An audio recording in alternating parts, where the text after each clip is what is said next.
안녕하세요. 시오성형외과 이시우 원장입니다. 오늘은 얼굴 나이를 결정짓는 주름, 바로 팔자주름에 대해서 이야기하려고 합니다. 사실 이 팔자주름은 눈꺼풀 처진 만큼이나 얼굴 인상에 큰 영향을 주는 부분인데요. 주름이 있느냐 없느냐, 또 그 깊이에 따라서 얼굴이 좀 어려워 보이기도 하고 피곤해 보이기도 하죠. 그래서 오늘은 특히 5, 60대 분들이 많이들 여쭤보시는 팔자주름 관련해서 질문들을 하나씩 자세히 답변 드리도록 하겠습니다. 원장님, 주름은 왜 생기는 걸까요? 이게 주름은 다양한 형태의 주름이 있는데 원인은 크게 4가지 정도가 있습니다. 첫 번째는 근육의 움직임이죠. 그리고 두 번째는 중력, 탄력 저하, 마지막으로 볼륨의 저하 등이 있습니다. 생각해보시면 쉽게 이해하실 수 있는데 근육의 움직임 같은 경우에는 이제 이마 같은 거죠. 사실은 나중에 말씀드릴 중력 같은 경우는 힘을 아래로 받으니까 아래로 쳐져야 되잖아요. 그러면 이마는 내려오면 오히려 편편해져야 되는데 반대로 주름이 생기잖아요. 그렇죠? 그거는 처지는 게 답답해서 불편하니까 눈썹을 들어 올리게 되죠. 그러면 주름이 생기게 되는데 이 눈썹을 들어 올리는 것이 바로 이마의 근육이거든요. 그래서 근육이 수축을 하게 되면 수축면을 따라서 수직으로 이렇게 주름이 형성되게 됩니다. 그런 것들이 근육의 움직임에 의한 주름이 되겠고요. 그 다음에 이제 중력은 쉽게 이해하실 수 있는 것처럼 아래로 처지니까 힘에 의해서 지속적인 힘에 노출이 되면 피부 등의 연부 조직들이 아래로 처지게 되니까 이렇게 처진 형태가 되고요. 그런 것들이 주름을 만들어줄 수가 있고, 그 다음에 같은 중력이 작용하더라도 피부의 탄력이 저하가 되면 더 많이 처지겠죠. 그래서 피부 탄력 저하, 볼륨이 빠져도 그 주름이 좀 더 깊어지는 영향을 줄 수가 있어요. 그래서 볼륨의 저하도 주름의 원인이 될 수도 있습니다. 원장님, 그러면 팔자주름은 연령에 따라 생기는 원인이 다르다는데 사실인가요? 네, 사실이죠. 팔자주름은 연령에 따라서 생기는 원인이 다르기 때문에 그 원인에 따라서 당연히 시술이나 수술을 받는 것이 중요하겠습니다.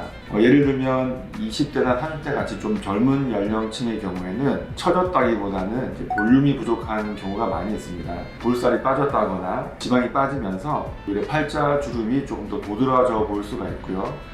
이럴 때는 비교적 간단하게 필러 시술이나 필러가 싫으신 분들은 지방 이식 등을 통해서 볼륨을 채워주면 팔자 부분이 많이 개선될 수 있을 것 같고요. 반대로 40, 50대 이후가 되면 물론 볼륨이 부족한 분들도 있지만 그거는 별개로 처지거나 아니면 피부에 탄력이 부족해서 생기는 경우가 많거든요. 그래서 이런 분들은 단순히 필러만 맞는 것으로는 해결되기 어렵고 원인인 탄력 저하와 처짐을 개선해 주는 게 좋겠는데요. 그래서 피부 탄력을 좋게 해주는 스킨 부스터 등의 시술을 할 수가 있겠고, 처짐을 개선하기 위해서는 말 그대로 리프팅을 해주는 실리프팅 등의 시술을 하는 것이 좀 더 적합하겠습니다.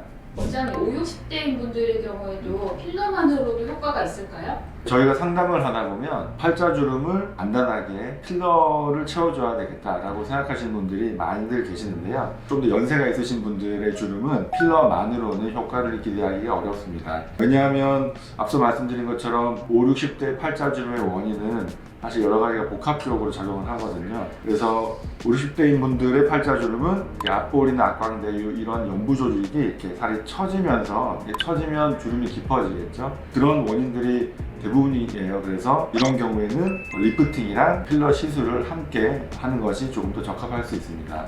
그리고 이제 나이가 들면서 피부 자체가 얇아지고 탄력이 떨어지게 되면 더 많이 처지고 더 주름이 깊어 보이겠죠. 이런 경우에는 단순히 필러를 채워주기보다는 리쥬란과 같은 스킨 부스터 시술을 함께 했을 때 좀 더 좋은 효과를 기대할 수가 있겠습니다. 그래서 필러로는 꺼진 부분을 조금 채워주고 리쥬란과 같은 스킨 부스터로 피부 탄력을 좀 두껍게 개선해주고, 그리고 리프팅으로 좀 더 처진 것 자체를 이렇게 올려주게 되면 훨씬 더 좋은 효과를 얻을 수가 있겠습니다. 그럼 필러나 리쥬란 실리프팅을 함께 받아도 괜찮을까요? 병행하면 더 좋은지도 궁금합니다. 가능합니다. 실제로 이제 5, 60대 분들의 경우에는 필러, 리쥬란 그리고 실리프팅을 함께 해서 시술하는 경우도 많이 있습니다. 이 각 시술의 목적이나 효과가 다르기 때문에 필러는 부족한 볼륨을 채워주게 될 거고, 리쥬란이나 스킨보톡스 같은 스킨 부스터 계열들은 피부의 탄력 자체를 좀 좋게 해줄 거고요. 그리고 실리프팅은 피부에 처진 그 자체를 개선해 줄 수 있는 역할을 합니다. 다만 이 모든 시술을 한꺼번에 다 한다고 해서 무조건 더 좋은 결과가 나오는 것은 당연히 아니기 때문에 얼굴 상태에 따라서 필요한 시술을 잘 선택하고 자연스럽고 조화로운 결과를 얻는 것이 중요하겠습니다. 원장님, 한 번 수술을 하면 후에 얼마나 유지가 될까요? 주름이 다시 생기게 되나요? 네, 아쉽지만 이런 수술이나 시술이 영구적으로 유지가 되는 것은 아닙니다. 사람은 계속 늙어가는 거죠. 그래서 노화는 계속 진행되기 때문에 시간이 지나면서 이런 주름이나 처짐 등은 다시 조금씩 나타날 수 있습니다. 다만 이런 수술이나 시술을 통해서 좀 더 젊어 보이고 예쁜 모습을 오랫동안 유지할 수는 있겠습니다. 원장님, 그럼 이런 안티에이징 시술이나 수술이 적합한 연령대가 궁금한데요. 네, 사실 이 안티에이징 시술이나 수술이 딱 정해진 나이가 있는 것은 아니거든요. 예를 들어서 눈꺼풀 처짐 같은 경우에는 이게 처지면 일단 불편해요. 그래서 기능적인 문제가 생기기 때문에 필요한 시점에서는 수술을 하는 것이 사실은 맞는 것 같아요. 그런데 팔자주름은 조금 다르기 때문에 하지 않는다고 불편하진 않거든요.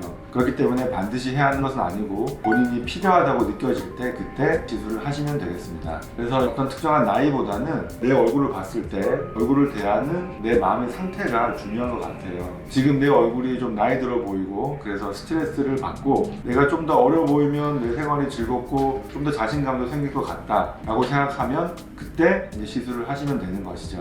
그런데 이제 간혹 조금 왜곡된 기준을 갖고 계신 분들이 있어서 남들이 볼 때는 괜찮은데 자기는 계속 뭔가 부족하다고 느끼는 거죠. 그러면 이렇게 무리한 시술을 자꾸 하게 되고 그러다 보면 보기에도 너무 과하고 오히려 더 이상한 모습들이 되어서 뭐 간혹 언론 기사에서 보도되는 그런 좋지 않은 부작용의 사례를 보신 적도 있을 것 같은데요. 이러한 부작용을 예방하기 위해서 성형외과 전문의와 충분히 상의해서 시행하는 것이 좋을 것 같습니다. 네, 오늘은 안티에이징 그 중에서도 팔자주름에 대해서 말씀드렸는데요. 사실은 수술이나 시술을 통해서 눈에 띄는 변화를 만드는 것은 충분히 가능합니다. 다만 너무 과하게 유종되면 자연스러운 모습보다 더 인위적이고 어색한 인상을 줄 수도 있죠. 간혹 원장님 그냥 확 당겨주세요. 뭐 좀만 더 넣어주세요. 여기도 좀 더 해주세요. 뭐 이런 분들이 많이들 계시는데요.